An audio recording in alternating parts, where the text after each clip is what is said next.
What's up guys, it's Max here, and for today's video I'm going to show you how to play d4 followed by the move c4. Today's been covered in a lot of chess repertoire books, and basically you may recall quite recently that I actually did a video on how to play 1d4 with d5 and c4, the Queen's Gambit. So this video is going to show you how to play it against the Indian defenses with knight f6 as well. Our game for today is the game between Nakamura against Magnus Carlsen from the New in Chess Classic, where Carlsen played the Nimzo-Indian with knight c3 and bishop b4, and we're going to see how Nakamura managed to get a very nice game with the move queen c2, with the idea of not allowing black to double those pawns with bishop c3. Before I get into that though, do make sure to smash that like button so I know to make more videos like this one for you. And also I want to show you what happens if black plays a little bit differently. If they play a move like g6, well, in this case the move knight c3 is quite consistent with our line against the Nimzo. If they play against the King's Indian, one system that works really well in that case is to play the line with h3. And the idea of h3 is it allows us to play bishop to e3 without being harassed by a move like knight g4 going after our bishop, which can be a bit annoying in certain positions. And if they play the move e5, we go d5. And we have a very straightforward plan where we're going to push our pawn to g4 here. And then if they play knight c5, we can play f3. And we get a good sort of same-ish where we go knight d2, queen d2, knight g3, and then we can charge our pawns here with h4, h5 for an effective attack against the black king. And one thing you're going to notice that compared to other King's Indian lines, the black is not really able to get in a good f5 break, because we're basically getting in g4 first and making that break a lot less effective. You know, if black were to play a move like knight e8, for example, and then to play the move f5, well, this is one of the rare King's Indian lines where it's actually white who's going to end up attacking on the king's side, where we can end up taking this pawn, and then we're just going to get a very beautiful outpost for that knight on e4, where we can play moves like knight to g3, and if the bishop retreats, we can play like h4 even, and even start attacking that bishop, getting that rook on the g file, putting the bishop on d3, or even h3, and once we get a knight on e4, basically the black king is not going to be long for this world. Now, of course, it's true that black can play it differently, but if he goes c5, you can also even play knight f3 here, and kind of transpose back into a very nice Maroczy bind, where you've got the nice space advantage. You go bishop e2 castles. I could go deeper, but these positions are well known to be quite pleasant for white. And I have to admit that when I did my course Grandmaster Secrets of King's Indian, this was one of the most annoying lines where I did struggle quite a bit to find a line where black was able to fully equalize, at least on a practical level. It's worth pointing out that black can also play the Grunfeld with the move d5. In that case, one nice shortcut for white is to play knight f3. And then this move h4 is a sort of sideline that's been doing quite well for white in recent Grandmaster games. The idea is that you're going to play the move h5, and I know it looks like a beginner's move, but the idea is that you're actually fighting for control of the center with h5, because if they let you go like hg6 and bishop h6, obviously that's quite a nice attack for white. You know, even a move like pawn h6 can be annoying to get the alpha 0 pawn. But if they do take the pawn, well then you could play c takes d5 and you get a very nice control over the center with that nice chunky pawn mass. But if they do play a move like dc4, well, they're letting you go e4 and giving you a lot of nice space in the center. And if they play a move like c6 instead, well, then you can take and sort of make the argument that after bishop f4, castles, and the move queen b3, that in this position you've got a little bit of nice pressure, where in this exchange Slav structure, the bishop is kind of hitting a brick wall compared to a normal Grunfeld. You know, they didn't manage again their usual c5 push, and the queen on b3 puts some pressure on the black pawns, making it a bit harder than usual for black to comfortably develop the queen side. So I would say white does have the better side of equality. In fact, even Magnus Carlsen came close to losing this position as black. So if h4 is good enough to get a big advantage against Carlsen, I'm sure it's good enough against your opponents as well. And okay, obviously a lot of other moves that black can play, but in general moves like c5, I'm not too concerned if they play the Benko. You know, one good shortcut is to play queen c2 and just to meet bc4 of e4 and, you know, just take over the space in the center. And if you play normal developing moves like knight f3 and castles, it's very likely that your position will be a little bit easier to play unless black plays the absolute best moves in response. So in any case, we've sort of seen how to deal with the main systems within c4, except for e6, which is certainly the main line. Now for knight c3, I just want to quickly point out that if black does play a modern Benoni, if they play the moves c5 and d5, of course it's a system that can remind quite a bit with the King's Indian defense with e4, c6. You know, it's kind of like a King's Indian with c5 and d5 thrown in. Now, if you want to get the maximum advantage as white, you can play the Taiman or flick knife attack with f4, bishop g7. And now the move bishop b5 is very strong, because if black plays a move like knight bd7, which is kind of the move he wants to play, you can then play the move e5. And it turns out this line is actually winning for white with best play, because after takes knight h5, you get in the move e6, where you're able to win that knight on d7. And black's counterplay of queen h4 is just never quite sufficient in order to really make up for it. But on the other hand, if they play a move like knight fd7, well, that's also quite a big retreat. And if you even just play like a4, knight f3, castles, you get a very nice attacking position, and the engines do confirm that white is clearly better in these positions with correct play. So that's kind of the reason why I don't really see the modern Benoni at a high level, because it's just quite a bad opening if white knows the right moves to play in response, especially with the knight on c3 here. So that's why the Nimzo is a better line, and I have to admit that the Nimzo is probably the best defense to 1d4, and the only disadvantage is that white can basically avoid it with other moves, so he's not forced to play knight c3.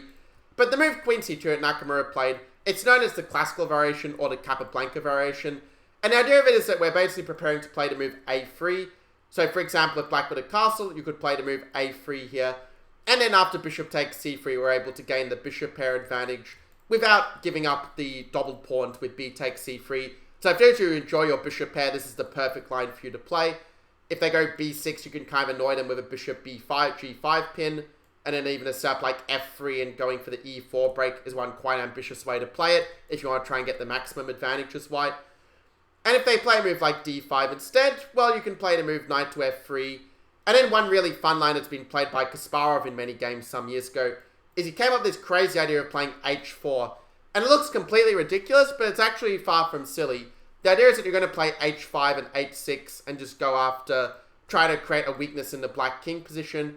And if you try to stop that with h6, white can then play a move like g4 and just go for an attack like this with rook g1 and g5. I will say that probably objectively speaking, bishop f4 is probably the sounder move just to put the pressure against the c7 pawn.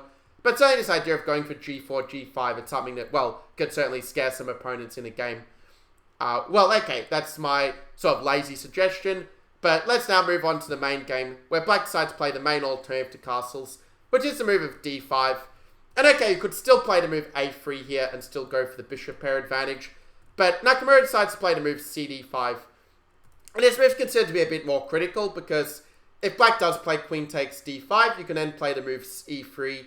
And after c5 and bishop to d2, you get this quite pleasant position after takes and even a move bishop c3. Just kind of gives white a very healthy bishop pair advantage in a fairly symmetrical structure. You know, it takes and so forth.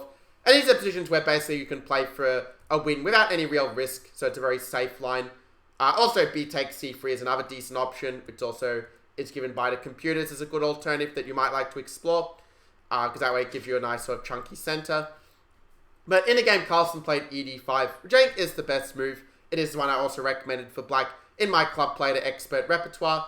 And actually, Carlsen ends up playing my recommendation for black, funnily enough, in that course. So if you do want to get that course of the club play to expert repertoire, which starts to show you much more deeply how to play d4, c4 as white, then I will put that link in the comments below, in the description below. So after bishop g5, h6, bishop h4. Basically, if white's able to get in e3, bishop d3, and knight g2, he's just going to have a much improved version of an exchange Queen's Gambit declined, because the bishop on b4 will be a little bit misplaced compared to being on e7. So it's quite important for black to play energetically, and that's why the move c5 was what Carlsen played. After dc5, he then played the move bishop e6, which is nowadays a lot more common than the old main line of playing g5 and breaking the pin and, you know, going for the hack attack, as it were. With, you know, queen knight e4, queen a5. You know, it's sort of in the Ragozin spirit. I don't think you're going to face it much, but it is a line that black can play. And I guess the reason that you don't see it so often is because after e3 and queen a5, there's a nice idea of rook c1 where you can kind of give back the pawn on a2, but in turn you go bishop g5. You can get a very nice lead in development, and even if you end up sacking a pawn, often the black king being stuck in the center without much development does give white very good play. So the trend has kind of shifted to bishop e6 at a high level, and after e3 castles, knight f3, you know, Nakamura I think played it in the best way, where black's idea is not to play bishop takes c5, because then he'd lose the pin on the knight, and white would get very good pressure against that isolated queen's pawn down the d file.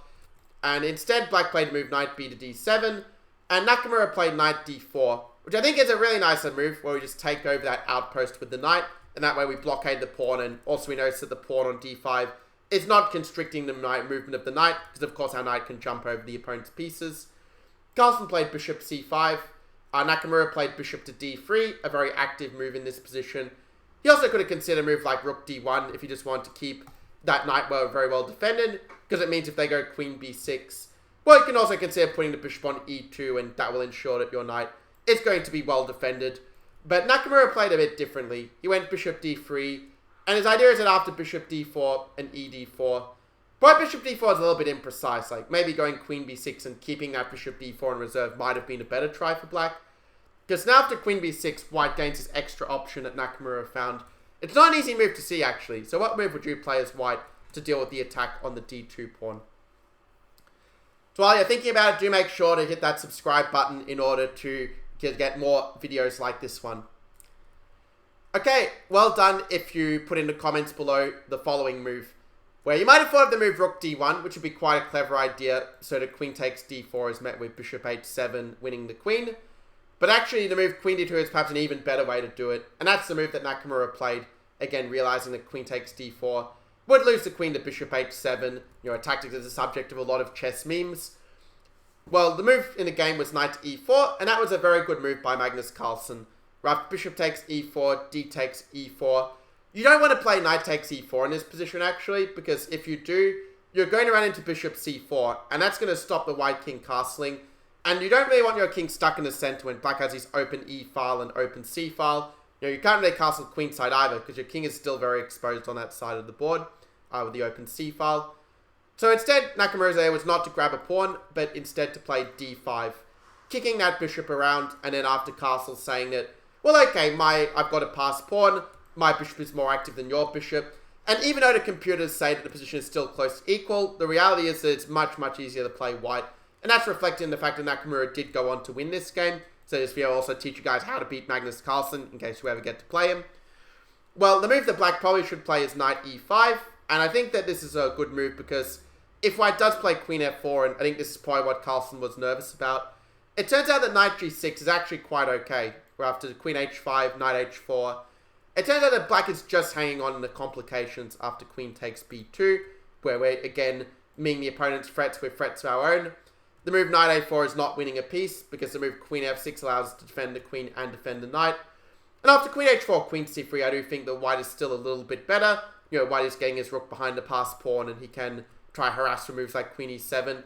At the same time, black doesn't have any real weaknesses, and after rook a d8, I think black should still be quite okay with correct play.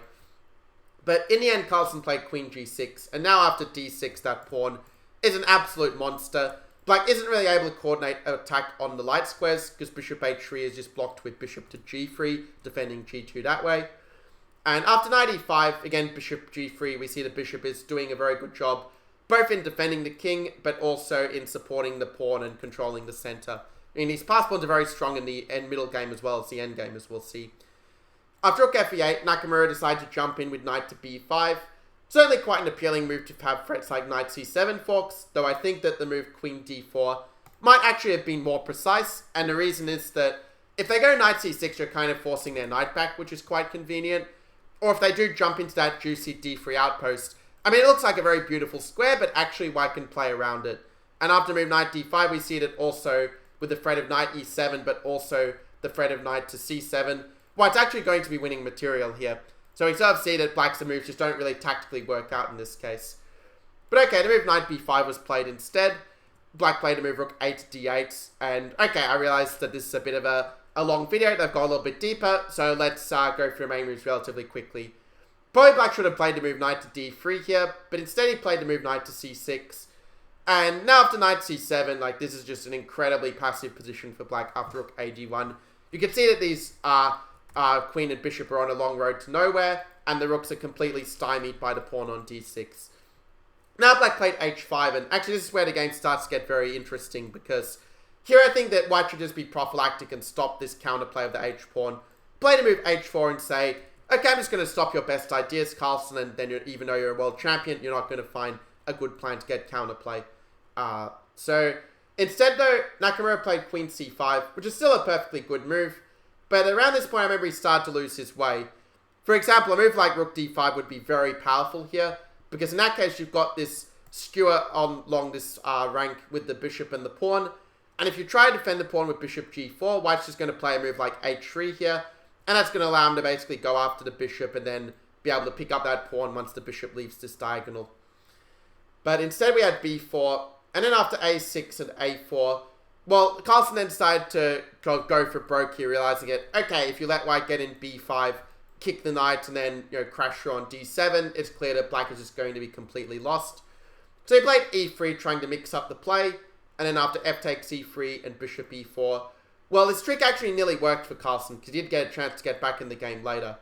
Probably the move that white should play here is the move of knight d5, and the reason you want to play knight d5 is that it stops black's threat of going h4, and then if the bishop moves mating on g2, because after h4 we now have this very nice move of knight to e7 here, with the point being that if they take on e7, say they play knight takes, well then we go d takes e7, and again we see that white's threats are a lot stronger than black's, because we are threatening to take both of the rooks here.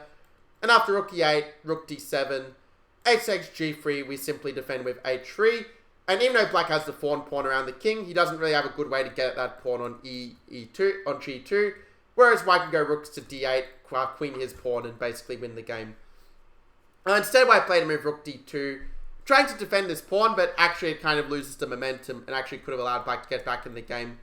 At this point, instead of the move king h7, which kind of allowed white to reassert his control, this was where Carlsen had an opportunity to actually get back in the game.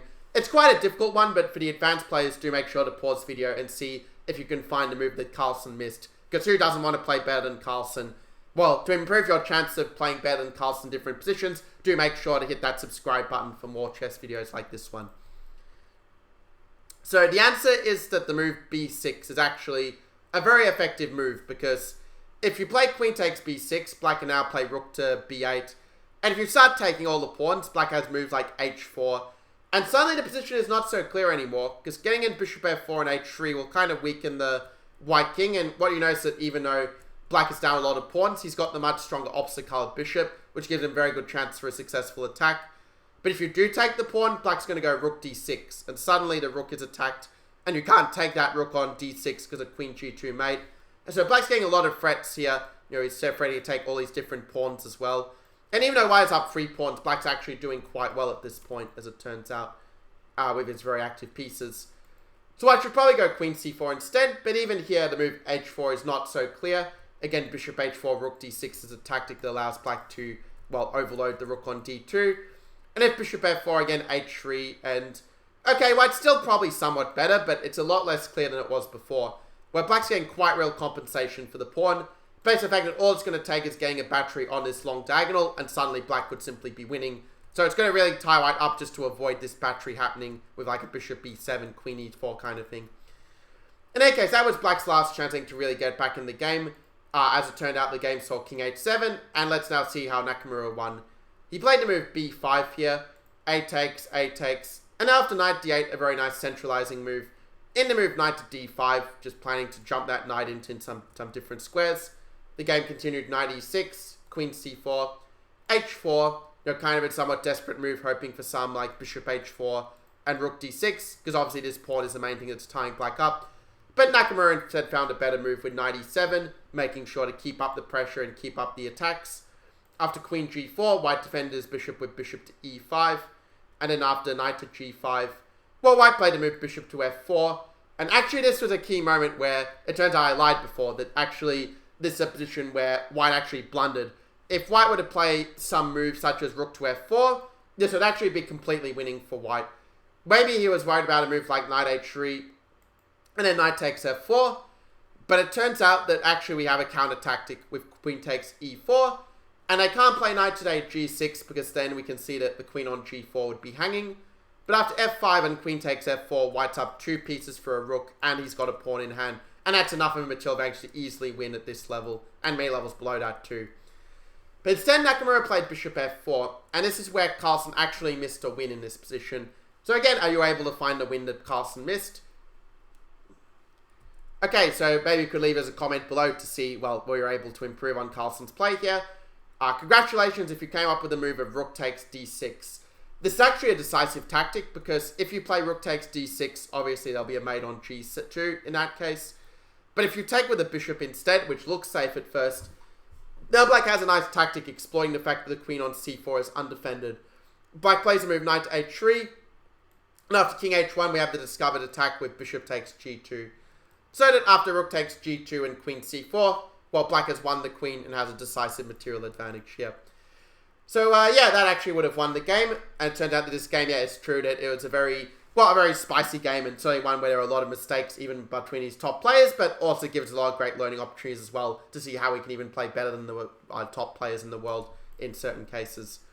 Well, the game saw knight h3, and actually here after f6, black is still in the game at this point, because he does have very good counterplay against the white king. But in the end, Carlsen lost his way. The move that he had to find here, and this is a very difficult move to find, by the way, is the move of rook to a8. And the idea of rook a8 is that if white would have played queen takes d7, that black can now play this move of... And it's a really beautiful move, actually. He's got a forced draw with queen takes g2. And the idea of this is that after rook g2 and knight f2, white actually can't take that knight, because if, obviously, rook gf2, the rook is pinned to the king. But if you play rook takes f2, you actually run into rook a1. Again, the pin is stopping white from blocking with rook g1. And rook f1 and rook takes f1 would actually be checkmate. That's a very beautiful sequence, and it would mean that white would have to play the move king g1 and accept a funny draw by repetition with knight h3, king h1 and knight f2, and the knight will just move back and forth along with the white king. Of course, white's not forced to play rook d7, but if you're able to get that rook active, it sort of allows you to basically stay in the game. Instead, after knight f4, Carlsen tried to do the idea in a different version with rook f4 and then rook a8. Unfortunately, it just doesn't really work here. I mean, the move queen e5 would actually be a very nice move to stop rook a1 and cover the back rank that way. But Nakamura's king g1 is also good enough here, just ensuring that we can meet rook a1 with rook f1, just trading off the rook, and still keeping that attack on the rook, which we can see here that black's queen and bishop are really not in position whatsoever to stop the d-pawn. And after rook d8, h3, queen g5, and d7, it turns out that the white king is perfectly safe in this position. You know, a move like queen e3 is not possible here because white will go queen g6. And then after king h8 and queen h5, like basically either you force to move queen h6, but then queen e8 and, well, you're basically just got mate in this position with king h7, queen d8, and, you know, if they do take on d2, well, it turns out it's too slow because you've got queen g8, and it's a bit of a long line, but basically the line that Nakamura had calculated is that after queen g7, king f4, that you've got this key skewer of queen at h6, and that's going to allow you to win the queen with this attack. So a very beautiful variation showing the depth of Nakamura's calculation, even in time trouble. So actually this is what happened in the game, but instead Carlsen played the move bishop to g2, kind of realizing that, you know, if you do play queen f4, then after king e2 there isn't really a sensible check for black anymore, so white would simply win with the extra rook. After bishop g2, white just played king e2, kind of a funny move to avoid any annoying checks. You know, after queen h5 and king e1, the checks would dry up for black. And after bishop f1 and king d1, well, since after queen h5 and king c1 there are no more good checks for black, Carlsen decided to resign at this point. Okay, so this was a game where, of course, there was a lot of very interesting moments and fun things that happened.